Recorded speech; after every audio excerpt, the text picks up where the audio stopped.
Over the last few years, the interest around US investing in India has increased significantly. There are a couple of reasons behind this trend. First, US market has simply delivered much stronger return than Indian market.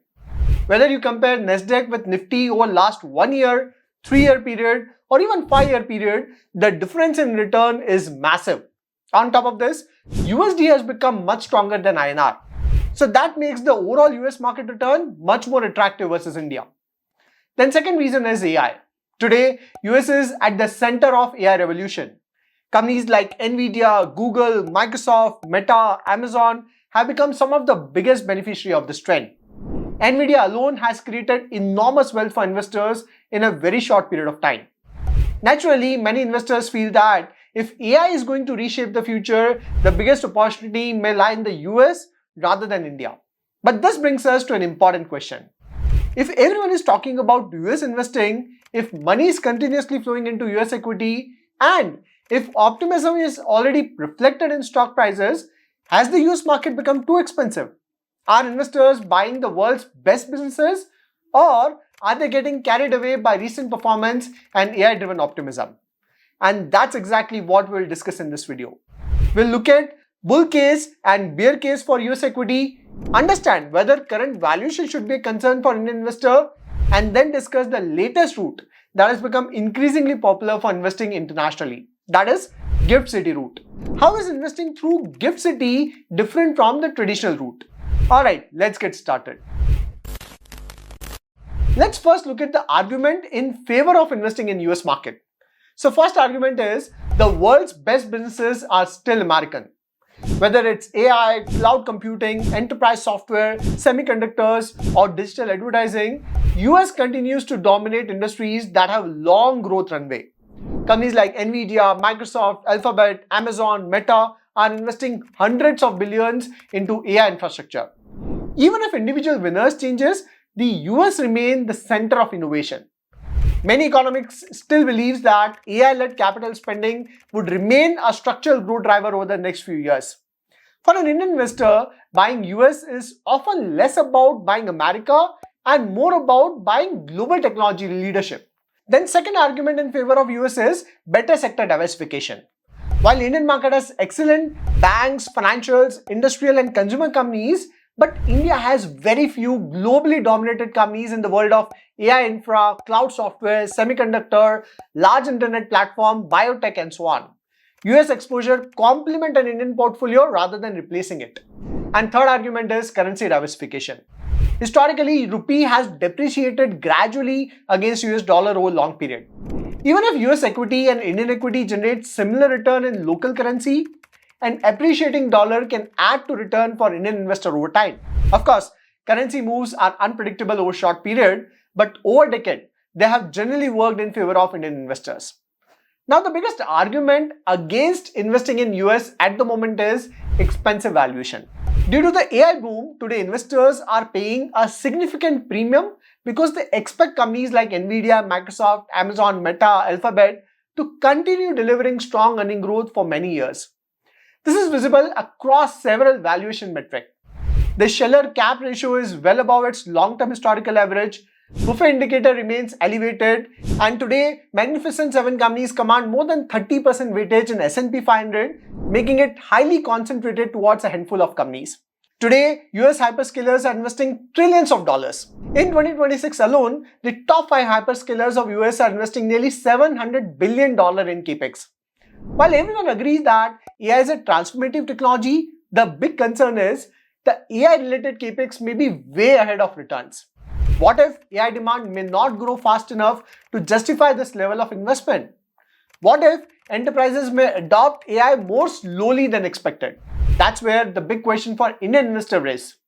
Should you invest in US market at current levels or not?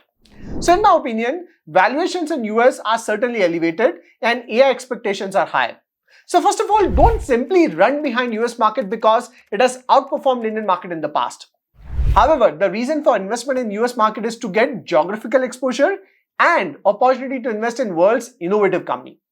Now, as far as allocation in the US market is concerned, the exact allocation should depend on your goals, risk tolerance, income, and existing portfolio.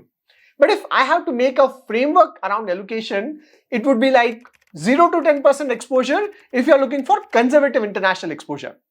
Then 10 to 20% allocation you can make if you want a balanced allocation which is suitable for majority of investor. Then 20 to 30% allocation would be right for someone who's looking for much more exposure in technology and has a longer horizon. And finally, about 30% allocation would require conviction and an understanding that returns may diverge significantly from Indian market for extended period. So today, if you have zero allocation in US market, you can certainly start building one without trying to time the market. You don't need to invest everything in lump sum. Simply start an SIP with a goal to take your allocation into 10 to 20% range over the next few years. If let's say there's a correction in the US market, you can simply increase your exposure further. But if you already have 10 to 20% exposure in US market, you don't need to increase it. Now the next question is how to invest in US market from India. So recently there's an option for US investing via GIFT City route. Let's discuss how it is different from traditional route. Until recently, the most common route was to invest through an international broker. You open an overseas trading account, remit money abroad under RBI's liberalized remittance scheme, convert your money into US dollar, and then buy US stocks or ETF. Now this route works perfectly fine, but it also comes with a few operational hassle. You have to remit money overseas, deal with forex conversion, pay international wire or SWIFT charges, comply with LRS documentation, and if your remittances cross the prescribed limit, then TCS, that is tax collected at source, also come into picture. It is basically an advanced tax you need to pay if you invest via LRS and cross a certain limit. This is exactly why GIFT City has become an interesting alternative. Here, instead of opening an overseas brokerage account, you invest through an IFSCA regulated entity operating out of GIFT City. Although GIFT City is located in India, it functions as an international financial center with its own regulatory framework designed specially for cross-border financial service. The biggest difference lies in how your investments are held. In traditional route, you directly own US shares through a US brokerage account, with custody sitting in US financial system. Under GIFT City route, the structure is different. Depending on the platform, your investments are held either through global access provider, that is GAPS, which connect directly to the US settlement infrastructure, or through unsponsored depository receipt, that is UDR, where an IFSC entity purchases the underlying US stocks and issues corresponding receipt to investors. Economically, you still participate in the performance of companies like Apple, Nvidia, but the ownership structure is different. This structure also simplifies the funding experience. Instead of initiating an international wire transfer every time you invest, most GIFT City platform integrate the entire process within the platform itself, making fund transfer and forex conversion much more seamless. Another advantage that many investors overlook is US estate tax.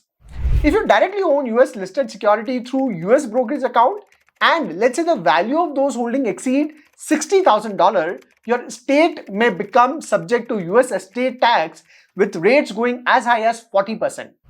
Since GIFT City investments are generally held through an IFSC structure instead of a personal US brokerage account, this exposure can be significantly reduced. Now, if this route sounds interesting, platforms like Dhan have made it extremely easy to access.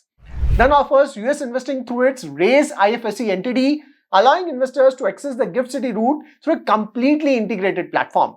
You can invest in over 10,000 US listed stocks and ETF, including companies listed on NYSE and Nasdaq. You also get fraction investing. So you can start with as little as $1 instead of buying a full share.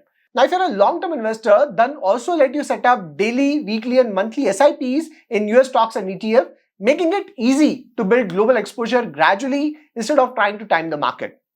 Another thing I like is the pricing. The brokerage is flat 0.25% of traded value with a minimum charge of just $0.01 per order.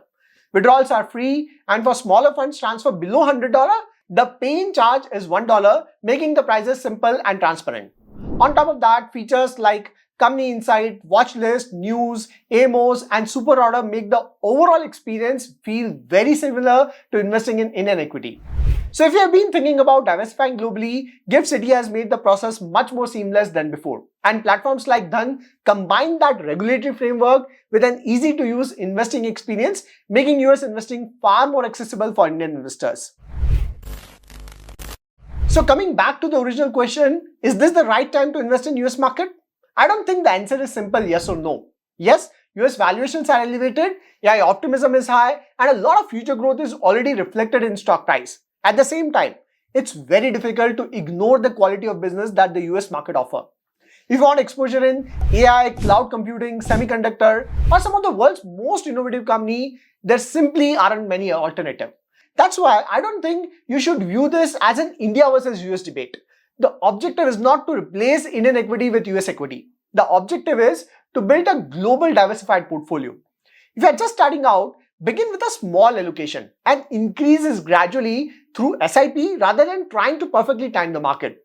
And if you already have meaningful exposure, focus on maintaining your target allocation instead of chasing return. Finally, if you have decided that international diversification deserves a place in your portfolio, the next important decision is how to invest. So the traditional overseas brokerage route is still available, but for many retail investors, I believe the Gift City route offers much more seamless investing experience. From simpler account opening and integrated fund transfer to fractional investing and a lot more efficient ownership structure. It removes many of the operational hurdles that earlier made US investing feel complicated. And that's where platforms like Dhan allow Indian investors to access the Gift City route. So if you have been planning to build global exposure, you can check out Dhan's US investing platform through the link in the description. Thanks for watching this video. I'll see you next video. Till then, take care.